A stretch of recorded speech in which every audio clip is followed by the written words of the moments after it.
Thank you so much. Okay, so I'm going to start now. So thank you very much all for joining. I'm excited to have this annual meeting of the Urban Working Group. So our new tradition for I should have added this slide. Our new tradition, I mean, it's the third year, so I think we can call it a tradition now, is to start the annual meeting with a roundtable where we invite a few scholars to share their ideas about a topic. And we then open the floor to the audience. And we really want this to be an open conversation, informal one, on a topic that we think is of interest and is important to the to Urban Working Group members. And so our topic this year is what unites us as urban environmental governance scholars. So we're going to start with some interventions by a few scholars that we invited to share their thoughts with us. And we'll then open the floor to discussion. So we'll have interventions between 5 and 7 minutes. It won't be really a panel format, so I'm not going to abruptly stop you after 7 minutes, but unless the intervention starts to be really long, then I will ask you to wrap up. And then we'll have a discussion with everyone. And in the second part of the meeting, which will be much shorter, because I really think that this discussion is the prime event, let's say, of our meeting. We'll discuss what the Urban Working Group has been up to and future plans. So for this conversation, for today, what unites us as urban environmental governance scholars, we have the pleasure of having with us Sarah Birch, Jose Manuel Leal, Franziska Ennert, and Lydia Finsel. And we are grateful to them for accepting our invitation to talk. So we didn't really define an order. So I'm just going to briefly present everyone, and then ask you to share your thoughts. If you would like to start earlier, to start later, it's also fine. You can just tell me. So Sarah Birch is professor in the Department of Geography and Environmental Management at the University of Waterloo and Canada Research Chair in Sustainability, Governance and Innovation. Jose Manuel Leal is a postdoctoral fellow at the University of Guadalajara in Mexico, and he's interested in the political economy of climate change, transnational governance, urban climate politics, and transition politics. Franziska Ennert is a senior researcher at the Leibniz Institute of Ecological, Urban, and Regional Development, where she works at the Department of Sustainability Transitions in Cities and Regions. And Lydia Finsel is a doctoral researcher with a main focus on urban climate governance at the Resource Economics Group, the Humboldt-Universität in Berlin. And her research combines approaches from urban studies, political science, and environmental economics. So I hope, like with this diversity of perspective, we have an interesting conversation from different perspectives. So I was wondering if, Sarah, you'd be open to start discussing this topic. And I'll stop sharing for a while. We don't really need it. I can try, but I don't know if it looks as bizarre on your end as it does on my end. My video is this is amazing. Okay. I'm not sure what's going on, but it's come on and on. I don't know if we sort of see you. It will work. Okay, I look fabulous. So I don't know if it's more distracting to look at me this way or to just hear my voice. You tell me. Should I be a weird AI version of myself, or just a? It's fine for me, but I don't know if folks have an opinion about that. Yeah. Okay. Okay. Yeah. Do whatever you think it works best for you. If you want to turn your camera off, we won't be offended. Okay. Well, this is bizarre and sort of hilarious, so I'm gonna let it roll, and we'll see if if it's too distracting. But thank you so much for having me today. I'm very happy to join in this group and participate in the conversations. I won't take too long, but I wanted to reflect on a couple of kind of urgent questions, I guess, that I'm seeing in the in the global climate change in particular, and urban research communities, and then finish with some thoughts on what I think might unite us. So I've been a lead author with the United Nations Intergovernmental Panel on Climate Change for many, many years. I was part of the 6th assessment report in the 3rd working group that focuses on mitigation. And in the past, I've worked on adaptation as well. And as I'm sure all of the people in this virtual room know, of course, the IPCC is launching its first ever special report on cities. So that's a big deal for urban scholars, I think. That was a long time coming. And represent and sort of tries to capture, I guess, just how complex and urgent and important the urban lens is, the city's lens is on climate change. So that process is about to start, but I participated in the scoping meeting for that report, which was just in Latvia in May of this year. And that scoping meeting is super interesting because it kind of precedes the actual writing, the assessment of the science of the intersection of climate change and cities. But it represents this kind of mass attempt to scope out what are the really important questions. Where do we find ourselves when it comes to the urban context of climate change? What voices should be in the room? What are our priorities? And so I just wanted to share with you, I'm assuming I'm allowed to share with you, but regardless, I'll just share with you a couple of really important themes that I saw in that room that affect our researchers or sort of our agendas as urban researchers. One was this stark difference between scholars from, or those who worked in the Global South and those who worked in the Global North. So scholars from the Global South, burst onto the stage in this meeting and said, if you're talking about urban issues and you're not talking about informal settlements or slums, you're completely missing what's most important when it comes to cities and climate change. And all the rest is sort of nice to have, but this is the thing that we absolutely have to grapple with when it comes to everything from impacts to vulnerability to sanitation to decarbonization to governance, whatever. That informality lens is really important. Meanwhile, speaking as a scholar from the Global North, there was like kind of obliviousness on the part of many scholars in the Global North to just how urgent and front and center that issue was. So that was striking. The other major issue was how to involve practitioners in a different and new way that the IPCC has never done before. The IPCC has all sorts of problems and all sorts of strengths. One of the problems has been that practitioners are largely absent from the actual writing of the assessment reports. They engage in other ways through review and that kind of thing. But there was an attempt made in this scoping to bring in some folks from the practitioner community, including representation of Indigenous perspectives, not to at all frame that as a monolith, but at least to try and inject some participation or platform and enable some participation from Indigenous folks in the meetings, as well as actual municipal or city scale decision makers. So that created, I think, very rich discussions that are really an important thing for the IPCC to do more of. But now the question becomes, what role do they play going forward, given that the IPCC privileges generally Western science, English as the language that we all function in the IPCC, certainly tends to privilege natural sciences over social sciences and has very little space for Indigenous worldviews or other type of knowledge.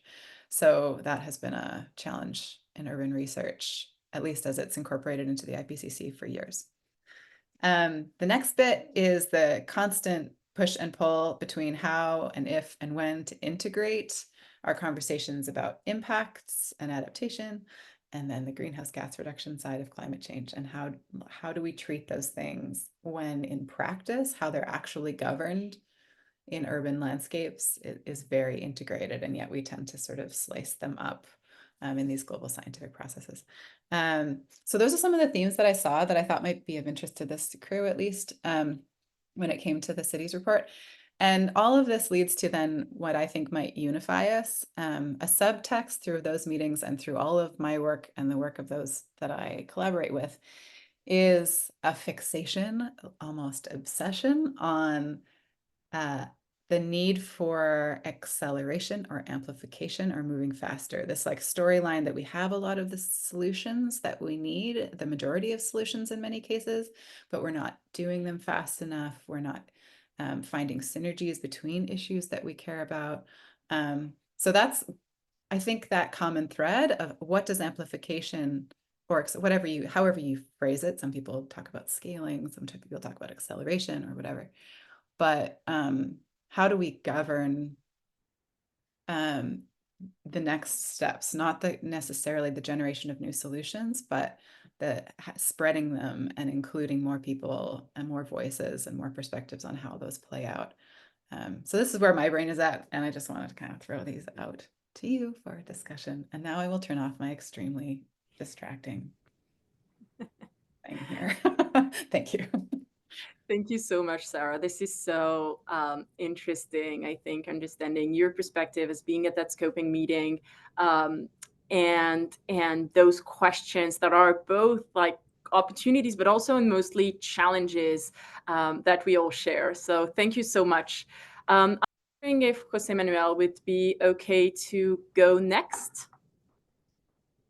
Yes, can you hear me? Yes, we can. Perfect. Thank you. Well, thank you very much for the invitation to begin with. It is a really interesting, let's say, moment and space, virtual space to discuss. And it really caught my attention. And when you invited me, all of you invited me, it really caught my attention. I got really interested when I started to see this year's ESG, let's say, slogan, like this polycrisis concept. And like you just said it, years before I was studying my PhD, we were all really excited about studying cities and these new forms and these new methodologies and theoretical frameworks and so on. But then when I came back to Mexico, I started working again for my provincial government. And then I remember, I rediscovered that cities, urban areas, it's a whole universe by itself. There's a lot of things going on in cities, in urban areas at the same time from different topics. And it goes way beyond our theoretical frameworks, at least from my perspective, because I study from the political science, international relations approach.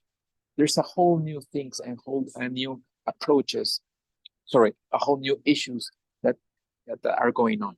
So when I said it caught my attention, today's ESG slogan, like what might unite us, and since when you invited me, Marielle, I said I couldn't stop thinking about the huge need, and this is what I like to focus on in this very short intervention.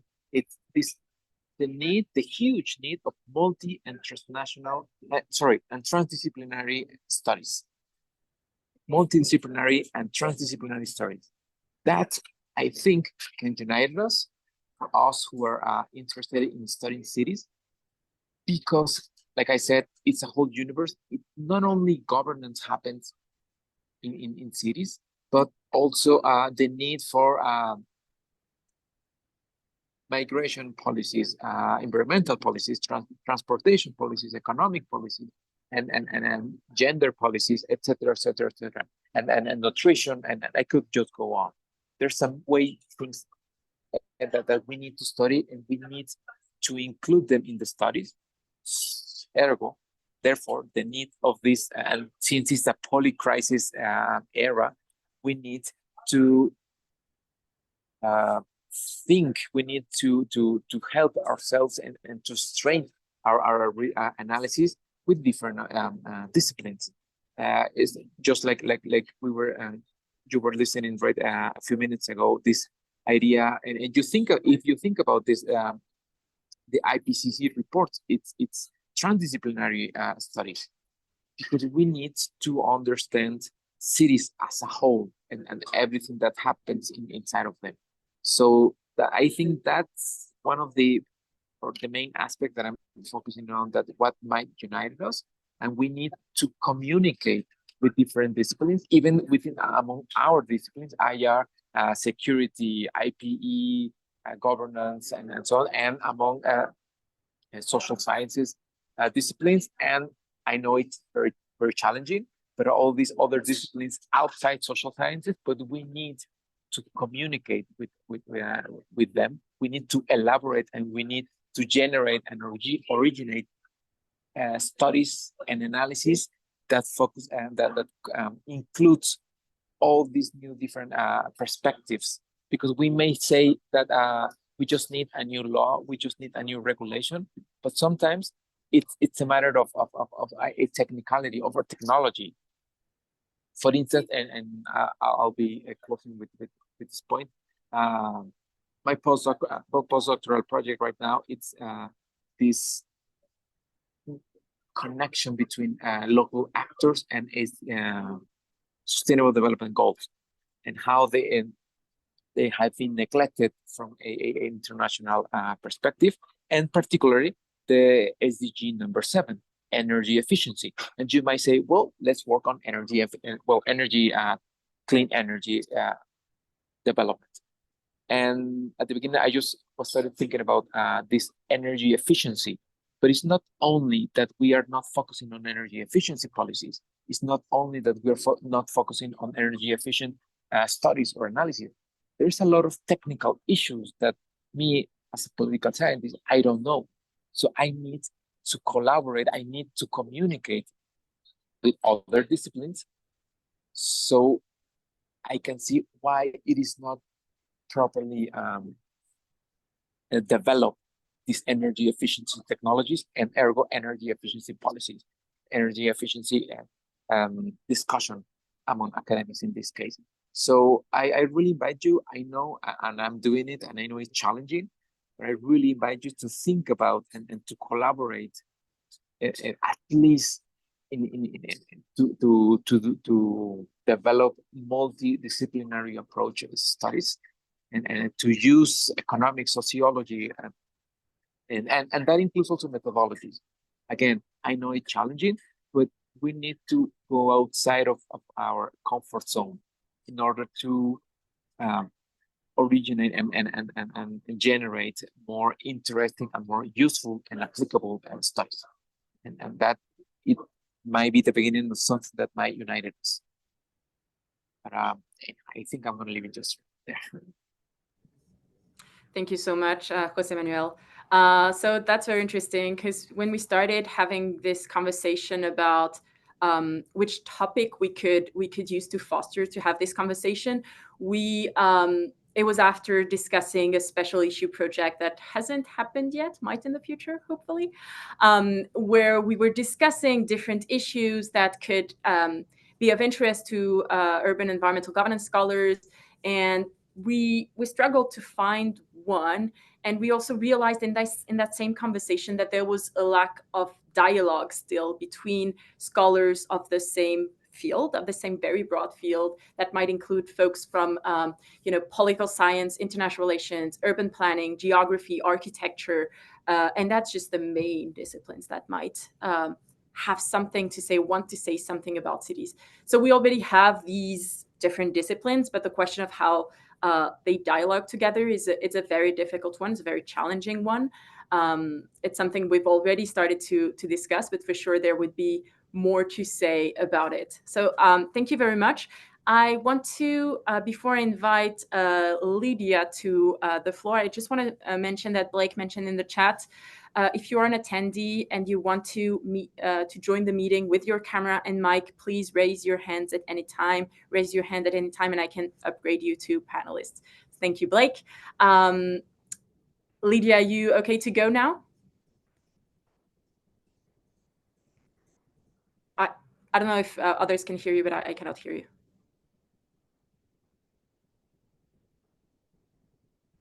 Cannot hear you. And I can see that your mic is not off, so it's strange. Okay.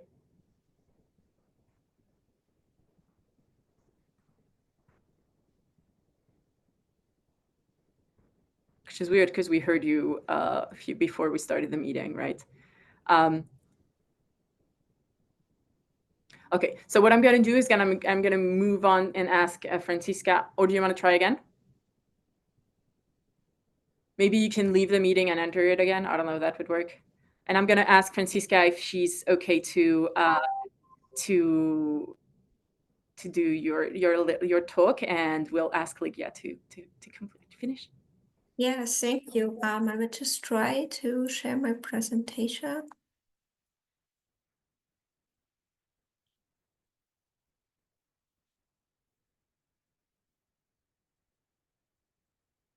Can you see that? Yeah.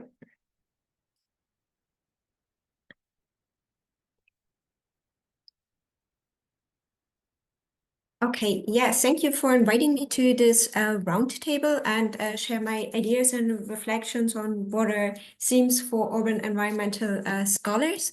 My reflections are based on a research project we conducted called Dresden City of the Future, which adopted a transdisciplinary research approach. It was about co-creation together with societal stakeholders, and was conducted in 3 phases, starting with a process of vision building, envisioning a joint sustainable future for the city, then continued with the co-design of transition experiments, which were then implemented by citizens themselves. Those experiments addressed a broad variety of themes.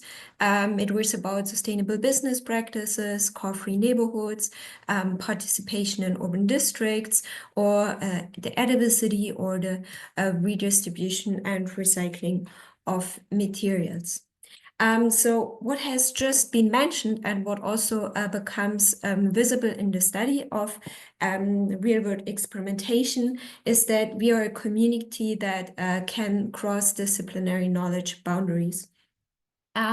If you look at the literature on urban experimentation, you can find that it has been studied in 2 major research communities: sustainability transition scholars and environmental governance studies. And as Senger's notes, they have conducted complementary but largely disconnected debates on urban experiments. They also approach slightly different approaches to experimentations and notions of it, one framing them more as bounded interventions that should be scaled up, and the other ones looking at experimentation more as an ongoing effort to reconfigure existing structures and practices.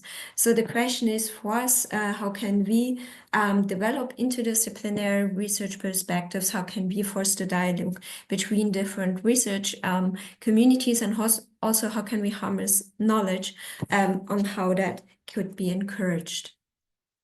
My second reflection is about the governance of experimentation. The empirical observations often show that they lack strategic connection, and that entails to us that they might remain fragmentary, and that also then has implications for funding policy, funding structures. So how can we also have a voice in shaping those funding policies, and how can we move from short-term funding programs to long-term organizational structures for experimental governance and knowledge transfer? And this is also, I think, something where we as a community can collaborate to have a stronger voice. My third reflection relates to the politics of experimentation. I think as governance scholars, we have a background to really put a spotlight on the political dynamics that are inherent in such processes of co-creation and experimentation. The idea of co-creation is to give a voice to more diverse actors, an open debate over the meaning or the multiple meanings of sustainability. But what we find, if we study it empirically, is that the practice of experimentation also needs to be critically interrogated and reflected upon, because we see that there are dynamics of both the empowerment and the disempowerment of actors. And while you want to do justice by experimenting, you might also create new injustices. So we need to shed a light on how experimentation might also reinforce existing inequalities or might be co-opted by established interests. And that then might also be instrumental to overshadowing the really fundamental issues of profound systemic change. So we should reflect on and address the ambivalent nature of new governance approaches like co-creation and experimentation. My third reflection is about the realignment of old and new governance paradigms. So we see that this shift from old public administration, that is hierarchy, to new public governance in the form of co-creation, and from accountability and rule-oriented governance to a mood of experimentation and exploration. But that also reveals a clash between the ideas of horizontal collaboration and creative problem solving and the hierarchical authority structures of public bureaucracies. So if we note or assume that these governance paradigms are both theoretically and practically incommensurable, then how can we create boundaries and interfaces between co-creation and hierarchy? If we want to bring stakeholders in, then that also alters the logic, but co-creation is not meant to replace traditional forms of governance, but rather to complement and coexist with them. So a question for us would be, how can that be done? That leads to my fifth reflection, that is governance through intermediation. So the important part, and that also becomes visible empirically, is that the work of transition intermediaries should no longer be hidden and informal, but recognized as an essential part of transition governance that requires us to develop a more fine-grained conception of how novelty emerges in between niches and regimes, but also through within regimes dynamics, so show varieties of agency, also incumbent agency, how also incumbents might reorientate their objectives and strategies, and also reflect on our own role as scholars, being active in society, co-shaping transition processes. So the question would be how to integrate intermediaries in the governance of co-creation, but also to reframe and readjust our own roles and advocacy as scholars. And my final reflection concerns the diversification and hybridization of governance. Co-creation generates new combinations between state, market, and community. And it brings the very idea is to bring new actors to the table, from civil society, the private sector, to co-design and conduct local experiments. But that also implies a redrawing and a blurring of the boundaries between state and society. So that's challenges our established ideas of representative democracy, which gives elected political leaders the legitimacy to speak on the behalf of citizens. And so an important subject to address for us would be how to define and generate democratic legitimacy and also accountability in a society with multiple and dispersed sources of authority. And if you would be interested to read more about these discussions and reflections, you're also welcome to look into these publications. And with this, I would like to say thank you, and I'm looking forward to our discussion. Thank you a lot, Francisca, for this very comprehensive presentation of different questions, and I'm sure a lot of people will have a lot to say about all of this in the discussion. But before we start, I want to, we open the floor. I would like to invite Lydia to share her own thoughts. Lydia, are you here? Yes, you are. And I still cannot hear you. I don't know about others. Can you? No, right? So in this case, I wonder if you have something you might be able to share in the chat that I could read or something like that. I'm sorry, it's really not ideal, but I don't really know how to go about it.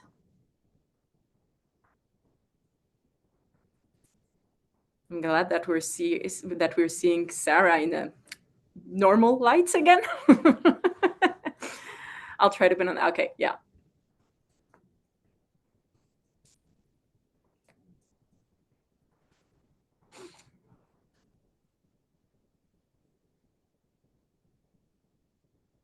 So for the discussion that will follow, if you do not want to appear as a panelist, you can also just use the Q&A function.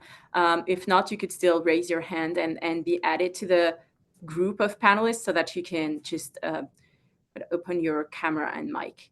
Lydia, can you try that again? No, I don't know what's going on. I'm sorry.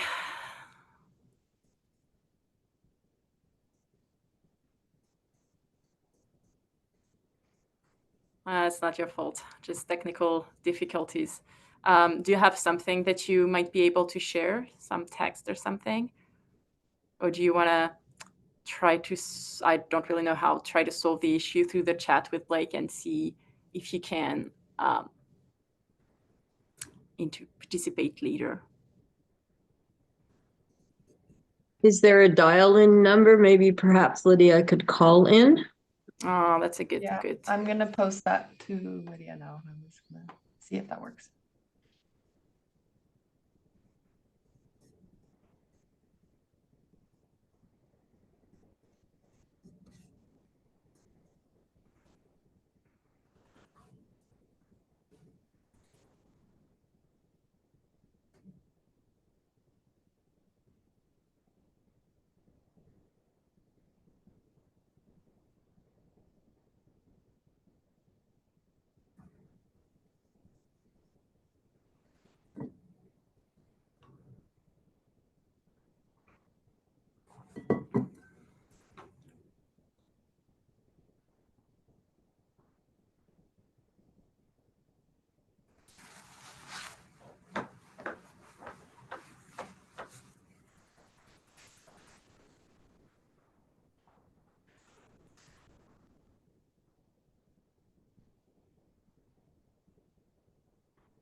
Okay, so what I'm going to do is that while we try to work through those technical difficulties, I would like to ask if anyone has questions about the 3 interventions that we've heard so far.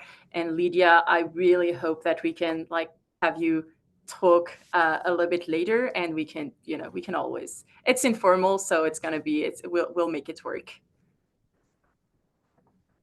So I wonder if someone would like to start reacting to what has been said.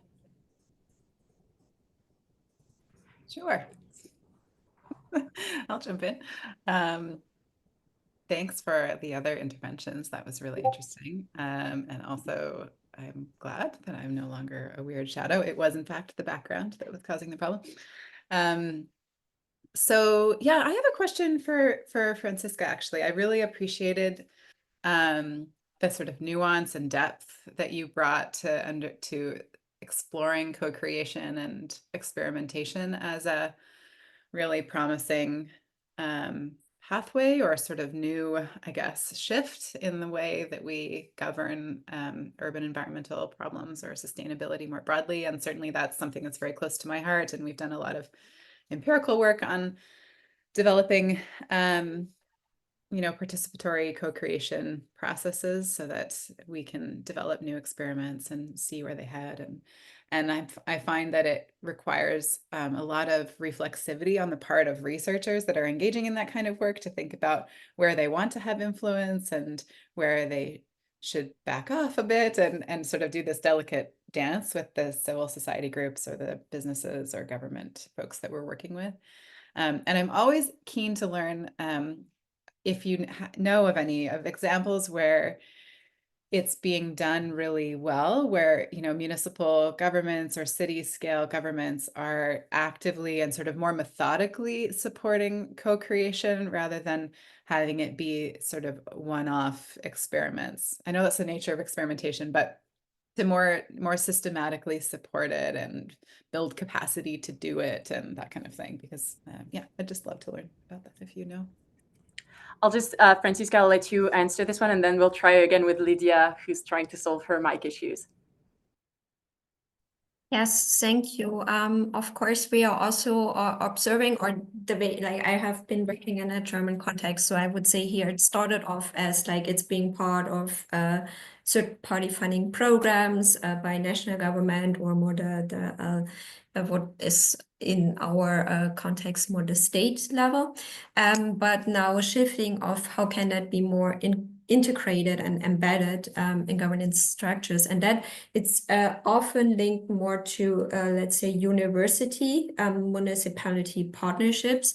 So I think Utrecht University in the Netherlands, they're trying to build up this urban futures studio to create that kind of infrastructure, and that's also a bit more moving on. It's also about like the role of universities in local communities, and also how can a university become a transformative university that encourages transitions. And we are not, I would say we are not there yet, but actually that's more or less our ideal or our vision, that also we as a research institute based in that city, we have that cooperation agreement with the municipality, and it's our idea to use that as a framework to build up such a lab infrastructure. So I think I would closely try or look at it from also the understanding of university city partnerships. Great, thank you. Lydia, let's try again.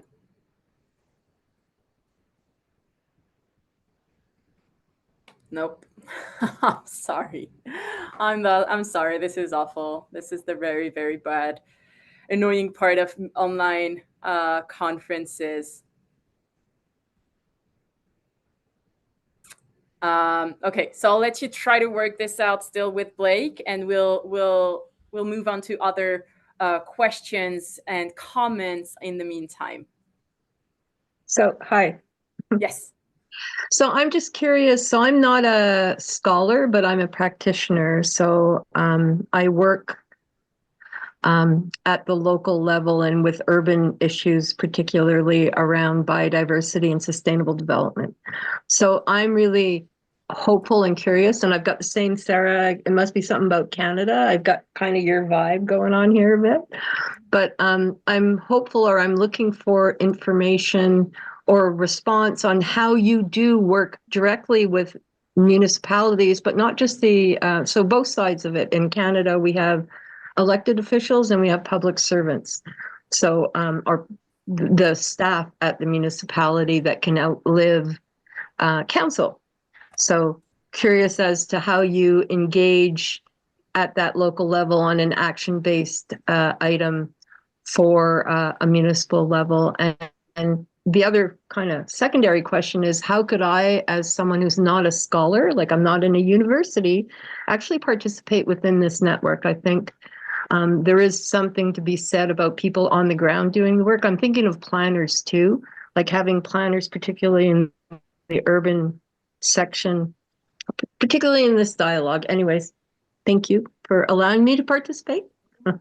And if you can't answer, awesome, but I'd love to hear something about how you do that, particularly in a developed country, have a lot of reflection on governance on all sorts of issues. Thank you so much, Leslie. Thank you for joining this meeting too. Jose Manuel, please go ahead. Okay. Well, thanks. Thanks for the question, Leslie. Well, it just occurred to me when you were talking. Actually, Canada has a lot of advantages for communities, for cities to collaborate. I used to live in Montreal a few years ago, and I used to live in a housing co-op in the Millstone Park community. And the communication between the community and the municipality, the different municipalities, it is quite strong. And besides, in Ottawa, also there's housing co-ops that have through the university or directly with the municipality. I mean, the channels and the doors are open, and just approach to them, but just to what is really interesting, important. It's to have a plan of what you think and you want to work with. But yeah, Canada offers a lot of examples and offers a lot of opportunities to collaborate between the communities at any level and municipalities and provincial and even federal levels. Mhm. Thank you, Marielle. Steve, please go ahead. Hi, I'm Steve. I'm a law prof in Canada at the University of Ottawa. I think I had a question for Sarah in the IPCC work.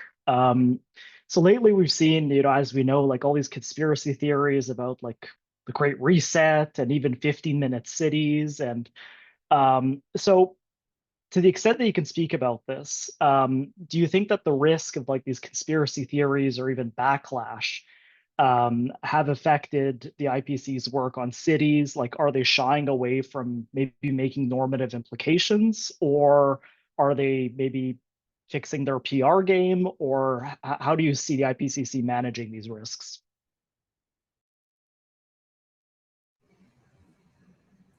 Sorry, you're muted.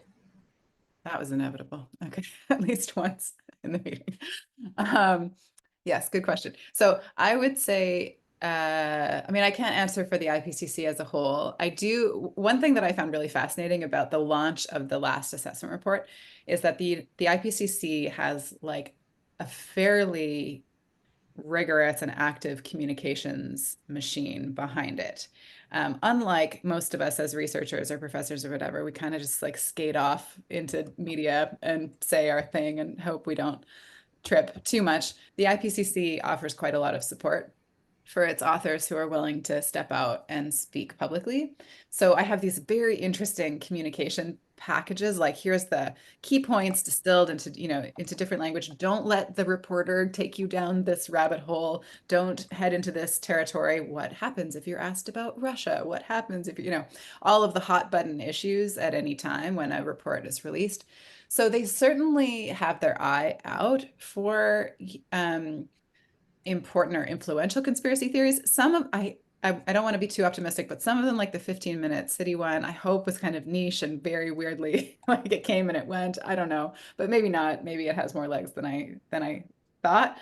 So it can't kind of swing at every pitch. The IPCC has to just look at the most important sources of mis or disinformation and equip its authors to deal with that. But I would say, more broadly speaking, I'm so increasingly interested. I'm going back to actually Putnam's work in his recent stuff, talking about how as inequality goes up, trust goes down in public institutions, and engagement in civil society goes down as well. So we have not just a couple of conspiracy theories, but we have like this deeply fractured politics and diminished trust in public institutions that leads to obviously real challenges for collaborating on anything that's long-term or transformative. So that will absolutely be a challenge for the IPCC going forward, and it's not unique to Canada. Thank you so much, Sarah and Steve, for the question. We're going to try once again with Lydia, who joined also by phone. So we're going to try, and then I'll let you go, Matteo.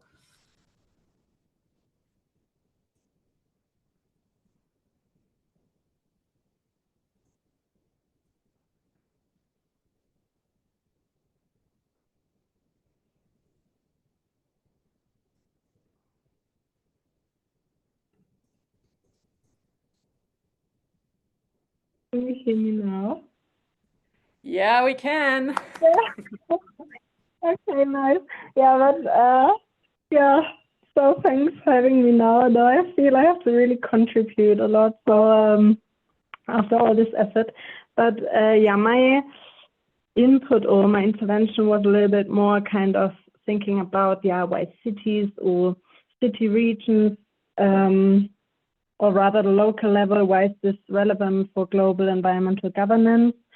I was thinking about that the scale of governance should not be dedicated by the scale of the problem, what we have like with Earth systems, Earth system governance. And then I was thinking about cities who differ so much in which cities cause emissions, how many they cause, but also of course how they are affected. When we think about more continental regions and cities within it, that we have their kind of heat waves within the cities, higher mortality when it comes to human beings as consequences. But when we have mountain regions, we have landslides and such things. So I was thinking about kind of how cities are differently affected, and what kind of solutions then they also come up.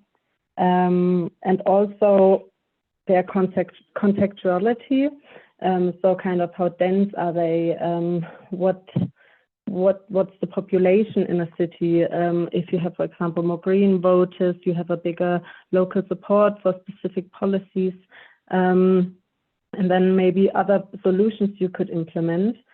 And from that contextuality, when we then kind of do research on it, and kind of thinking about, okay, which methods we could use, we could look within these cities, within these cases, but of course, when we learned out of them and maybe found solutions for specific problems, how can we put them up to a higher level? How can we find maybe typologies out of cities? How can they learn from each other? How can we use comparative methods to see which conditions apply in others, and then kind of be transferred? And that maybe also fits to what Sarah said a little bit about the IPCC and what they want to do, and accumulating a little bit the knowledge we accumulated over the years.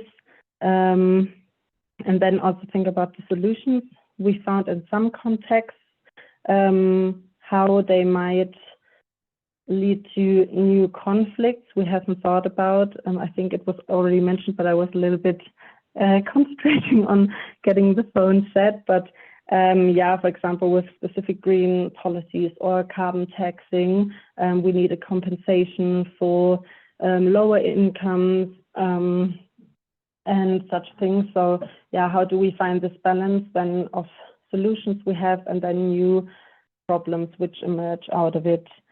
And I'm looking forward to the discussion with the others as well, and also maybe I can just now get into the discussion again about what Sarah said with indigenous knowledge, or in general about all the knowledge which are already in cities and which practitioners have. And I think maybe with the IPCC report on cities, that's maybe what they also want to foster a little bit more, that gray literature, for example, is more used, and reports and all this knowledge we have on the city level, how we can benefit more from that, and not just research which went through all the peer review processes. So thank you very much, and thanks for your patience, and I'm looking forward to the further discussion. No, thank you for bearing with us and not giving up. I really enjoyed that last point that you made on, different kinds of knowledge. So when we try to be inclusive, it's not just about being inclusive to scholars of the global South, which is obviously a big part of it, but it's also about being inclusive of different types of knowledge. And so paying attention to that gray literature and to other types of outputs. I want to now let Matteo ask his question, and then we'll have Elisa. Yes, it looks like now the Berlin fraction has awakened. My apologies for being late to the party. I'm now in a bit of a pinch in the sense that Lydia opened up a lot of different avenues that I really would like to be part of the conversation. But the reason why I raised my hand is because Steve's and Sarah's points really struck a chord with me, in the sense that one of the things that keeps me up at night is to think of the future of urban climate action in general and experimentation in particular in a context of democratic backsliding. And I think this is something that goes very well beyond the role of IPCC and their struggle to provide, let's say, a useful science policy interface for climate issues. I guess that the potential effects of a less and less democratic society as we move on may have extremely disrupting effects on the way we even think of climate governance, again, in general, and experimentation in particular. And for us, or at least for me, it leads to rather existential doubts, in the sense that on the one hand, I want to trust the process and be inclusive. And if that includes giving voice to the weirdest conspiracies for the sake of being open, then maybe I should go for it. On the other hand, history tells us that process is no guarantee for the quality of the products or the outcomes. And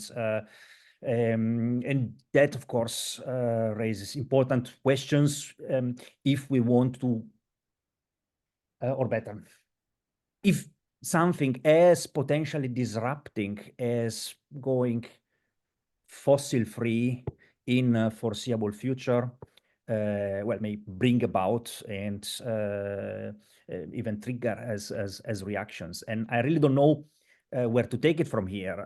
I'm conscious of the ambiguities of the role that we play as scientists applied to real-world issues. I know that it's very difficult to be non-partisan and contribute rather than steer the process, but at the same time, I wonder whether this will be still a possibility in the nearby future, when again, the quality of the democratic discourse in Western society, for sure, if not for the rest of the world, is going to go down. And maybe to go full circle, what does that mean for us? Sorry for this very dark contribution here, but I hope we have a forum here to discuss these things as well. No, I think it's a very interesting point to go back to the question of the political regime, which is not something we necessarily focus on in more urban governance studies, and it really brings back some important questions to the table. Elisa, please go ahead. Yeah, thanks. I mean, basically, you just ask everything that I wanted to in a more elaborated way, but maybe to address also somebody more directly. I mean, first of all, I really like what Franziska, this question you raised with how to create boundaries and interfaces between hierarchy and co-creation. And I also just wanted to hear your thoughts about this. Like, did you already find something, or are there, or what are you thinking about this? Because I also really think that this is something extremely important, because we can also just, in some form, if there's only experimentation without hierarchy, and we are just waiting that all the experiments are getting scaled, it's not what we see right now. And I also somehow don't believe in it, and think it's quite, to put it very simple, sorry, it's late for me and I really cannot think anymore, but like it's a very neoliberal way of thinking that they are like very economic way to thinking like how effective governance could work. But of course, it's at the same time so important to involve people, and also, of course, experiments can be very innovative. So that's a very good point. And I also wanted to ask, I mean, basically goes to all of you, but also I really like what Jose Manuel was saying about like the city is its own, are their own universes, and like how do we approach them? I mean, we also had I want to go back to this because we also had a question yesterday in the panel about this, like how can we actually match like our different research designs, that some of us we are going more in like via grounded theory and maybe ethnographic like approaches, and some of us want more the like systemic point of views or the typologies that also Lydia mentioned. So what should we actually do apart from working more closely together or interdisciplinary? But I will stop there. Thanks. Very important points. Anyone wants to react to that? Yes, if I may start. So the first question on, yes, how do we bring those different approaches, hierarchy, co-creation, together? So that actually started us investigating that subject of intermediaries, and we also one of the governance innovations we more or less experimented with was the creation of those. So we had a new intermediary unit established to really be that kind of facilitator and try to understand and speak the different languages of the municipality and the public administration and the civil society actors, and also at the same time using the hierarchical structure of the administration. So it was very important to have the head of department involved in that unit, because only she was eligible to talk to the other administrative departments, as simple as that or as complicated as that. Also, we had a community manager, like a new role we created, really with the idea you're not a specialist within a particular department, because usually bureaucracy is based on bureaucratic differentiation, specialization. So reframe the role entirely, like you're not the specialist, you are like more or less the holistic actor who can translate and mediate between everyone involved. And we also created like a space, we called it the citizen laboratory within the town hall, where we said this also needs a social special setting for creating that dialogue, for physically bringing those actors together. That obviously didn't work so well in the pandemic, but but that was not only appreciated by the citizens talking to staff from the municipality, but also staff from different administrative departments welcomed this new space, because it actually encouraged this horizontal collaboration, which those specialized entities usually would not have. So I think part of it is also really thinking about intermediaries, not only in terms of like new roles or professionals who can take it, but really also as organizational units. But also, we also learned that's important, also integrated into that specialized structure, because otherwise they might not be taken that seriously by the so-called experts within the administrative departments. Great, thank you, Francisca. We still have a few minutes, about 5 minutes before we'll need to wrap up. So I really invite everyone to participate in this really insightful conversation. I could jump in for a second, react to Matteo's comments as well. I appreciated those very much. And maybe this is too simple or practical, but I think that there are very active ways that individuals and groups can build trust in communities that make progress on climate change and sustainability more resilient, maybe, to whether it's democratic backsliding or fractured trust or what have you. And I think so there's a couple that I focus on, and one is that we do tend to build, social capital among folks that are similar to us, and then we get this kind of calcified identity that has some people on the outside of that group and some people on the inside of that group, and then trust between the groups is really hard to establish and to nurture. And so I think studying, supporting, actively, personally engaging in efforts to bridge across different identities and different groups, so that we speak each other's language more effectively, so that we really understand what other people care about. And you can have whole conversations about what to do in communities about climate change without ever talking about climate change, right? Because there's lots and lots of different ways to go about making communities healthier and more sustainable and more resilient without necessarily wrestling over what might be a very ideologically or politically fraught topic. So that's partly strategy. Like it's just, you know, it's a communications and political strategy that helps us engage on these issues, even when the tide has turned against working on them. I think that's really important. And as researchers, I mean, I would say I'm an interdisciplinarian from the beginning, so I feel like I can universally trash both the social sciences and the natural sciences and feel entitled to that. But the natural sciences have tended to view themselves as objective and, you know, as the holders of truth that then needs to be passed on to power or whatever. And social scientists are vulnerable to that as well. And I do think we need to sort of come to grips with the fact that we can't sail along on the expectation that our expertise is honored and trusted, that we have to be worthy of that trust. And we have to be open and transparent about our biases or, you know, what we're trying to engage in communities.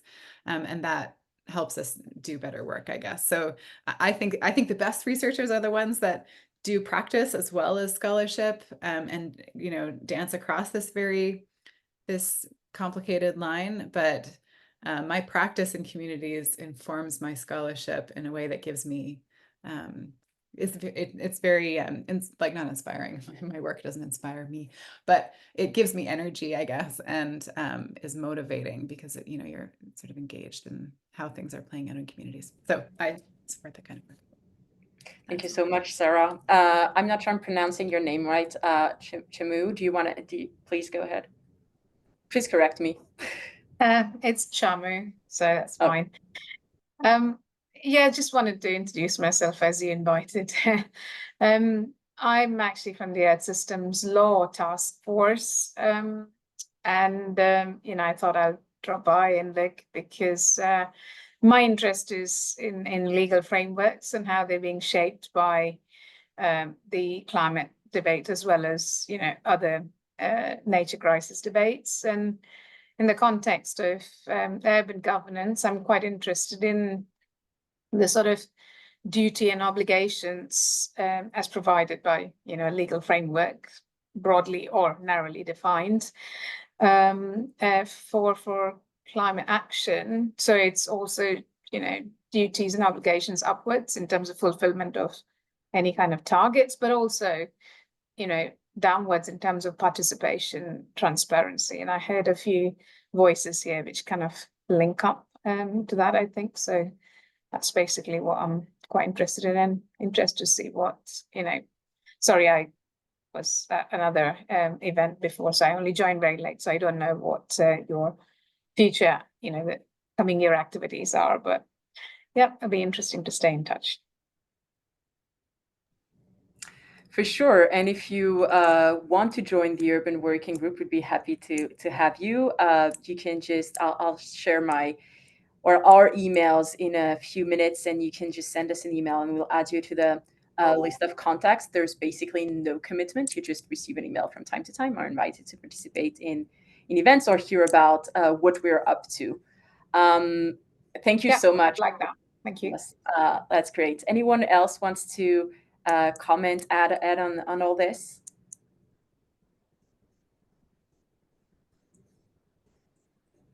It's already been a lot. I can, yeah. Okay, I'll take that as this silence as we are ready to move on. So we're going to now go with the second part of the meeting, which is arguably less fun, but I'll let you make your own mind. So I'm gonna go back to sharing my screen. I just want to talk a little bit about what we've been up to and the future, the plans for the Urban Working Group and what we could do next. Okay, so just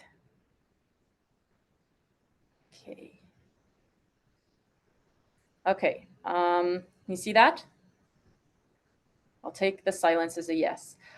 So what we have been up to in the last year. So we've had, I must say, we don't have a lot to discuss here. It's been more of a quiet year for the Urban Working Group co-conveners, except for a change of leadership after our last roundtable, after our last meeting. So welcome and thank you, Marta, who unfortunately could not, is attending a conference in China and could not make it to the meeting today. Elisa and Matteo, thank you very much for joining us and be part of the leadership. We are really happy to have you, especially as after inviting you to join us, we had a more change in terms of leadership, as Rachel McCrory and Linda Westman have needed to take a step back. So Rachel is off to new adventures, and Linda is currently on leave and might join us again in the future. We certainly hope so. So yes, we are excited to well have this still full team, but that change of leadership made it a bit harder to well implement, do a lot of things in terms of activities. So one thing that we did though was have these two events for this conference. So we had a panel yesterday. Prepare for the unexpected urban governance in the context of compound urban crisis and disruptions. That went with the whole theme on polycrisis. That was really interesting. It allowed us to feature a lot of research from earlier career researchers, and led to a really insightful conversation. So we're really happy to have that panel. And that meeting today, I've really enjoyed, just like every year when we have those roundtable informal discussions. I always find them very insightful. So I'm grateful to, our featured scholars, but also everyone who participated in that conversation. And I really hope that we can use that, in one way or another, although it's not necessarily the point. But I really appreciate that. So for next year, our future plans. So there's, I don't know if you've seen it, there's a call for proposals for the 2025 Transformations Earth System Governance Conference.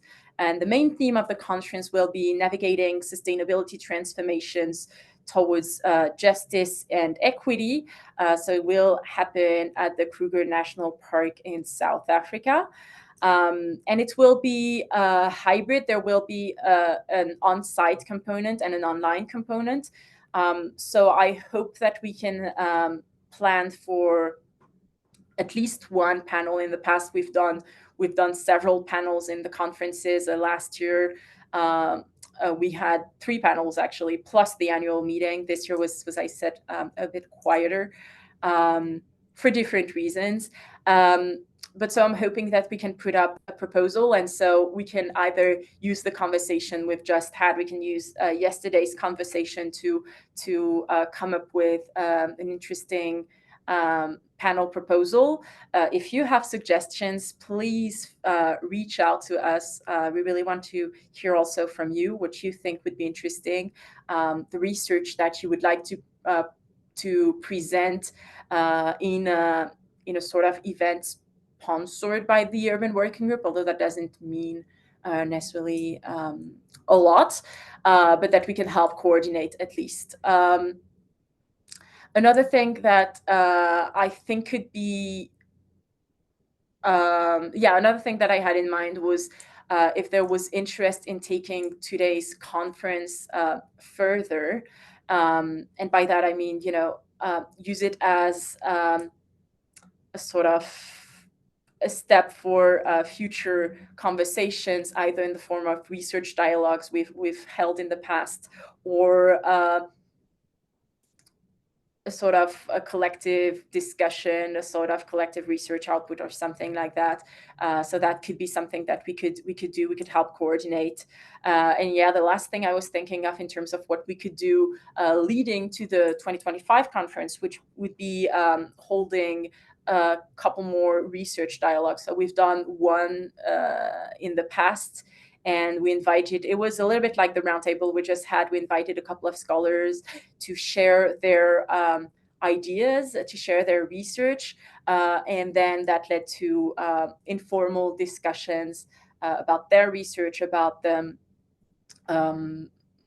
important questions for the field. So I remember one of them was about scaling and experimentation. I feel like it's still a very important, relevant question that I've, we heard about this a little bit today from different people.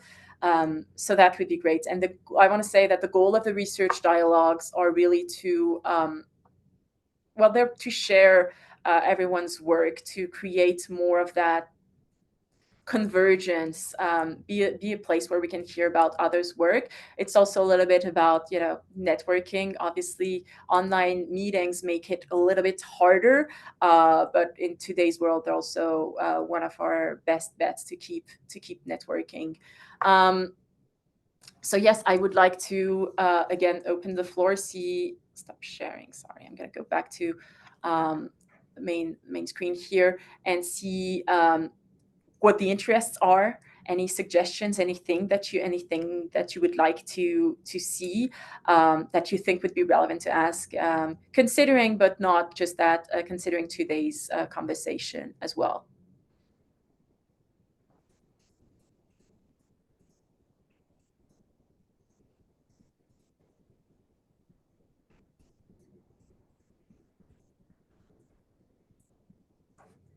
So maybe if I say something. Yes, please. Yeah, so well, thinking maybe a bit about the Jose Manuel's point about how cities are like universities of their own. I also started to think about a conversation or well, a lecture I attended a while ago that was given by an urban ecologist from my university, and that made me think about how like cities, apart from being universities of their own, are also so connected to the non-urban areas around them, and how that like complicates a lot the intentions to create a sustainability transformation in a city. And basically, for example, the argument of this urban ecologist was that, well, if we have a system that needs like hundreds or thousands times of the land that it's actually using to produce all the like materia that is used there, it's really hard to actually make it sustainable. And yeah, especially since we have been having some comments about the biodiversity and how to connect the urban and biodiversity protection and all that.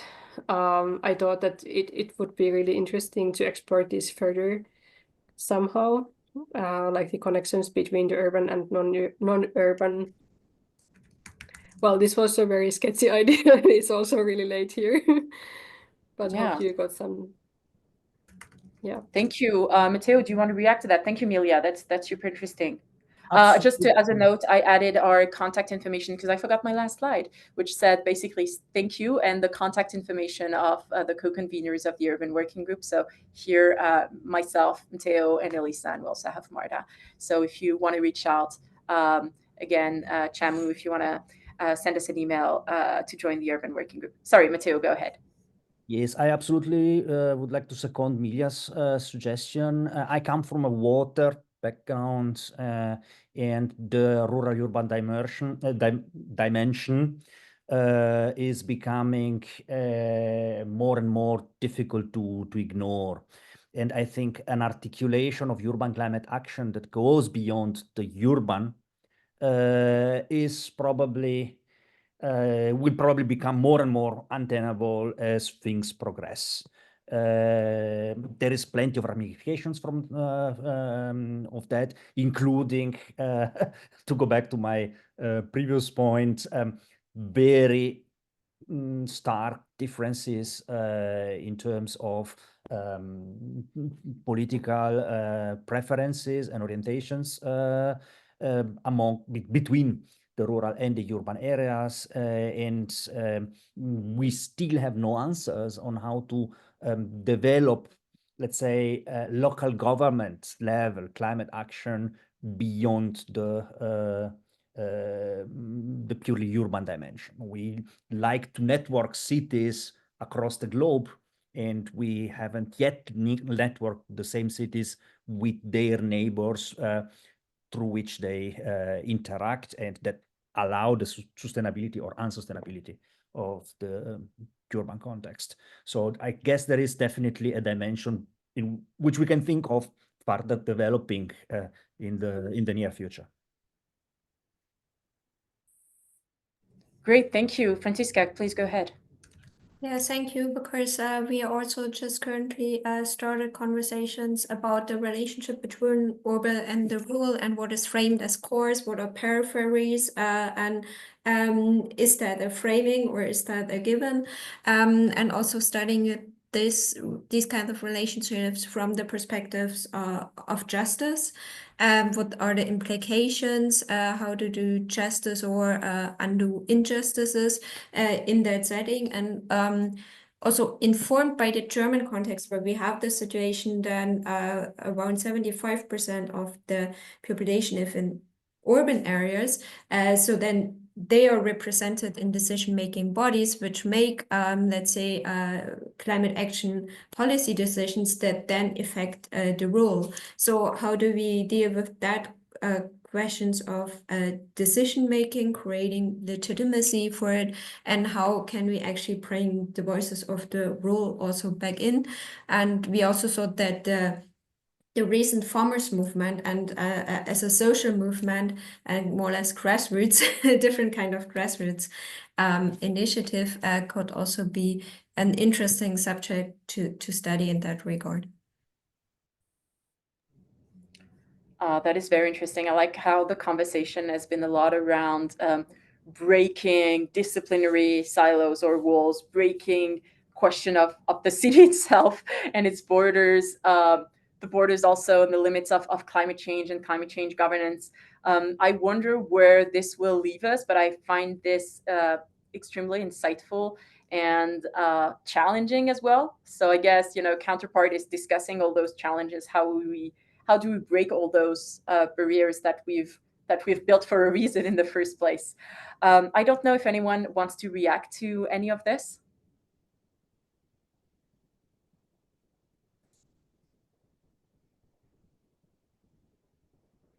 Okay, in that case, I think it's been a long day for many of us, myself excluded. It's only 12:30 p.m. in Edmonton, so I'm good to go for the second part of the day. But I really want to thank everyone for joining today, for participating in this conversation. I wasn't very active in the conversation. I was trying to take notes on everything that was said. So we'll happily discuss all of this, all that was shared today with the co-conveners of the Urban Working Group. Think about panels for next year or research dialogues where we can keep interacting within the community and find ways to interact also with members outside of our community. So this has been, again, really, really interesting. I want to thank everyone, but I also want to thank especially, Lydia for really not for making all the effort to join the conversation, and Blake for also helping on all the technical support and making this happen. So thank you again. I'm glad that you have those 2 minutes to yourself as we're finishing ahead of time. I really look forward to seeing people this year virtually or on site if some of us do end up going to South Africa. And yes, thank you again. Thank you. Thank you. Thank you very much.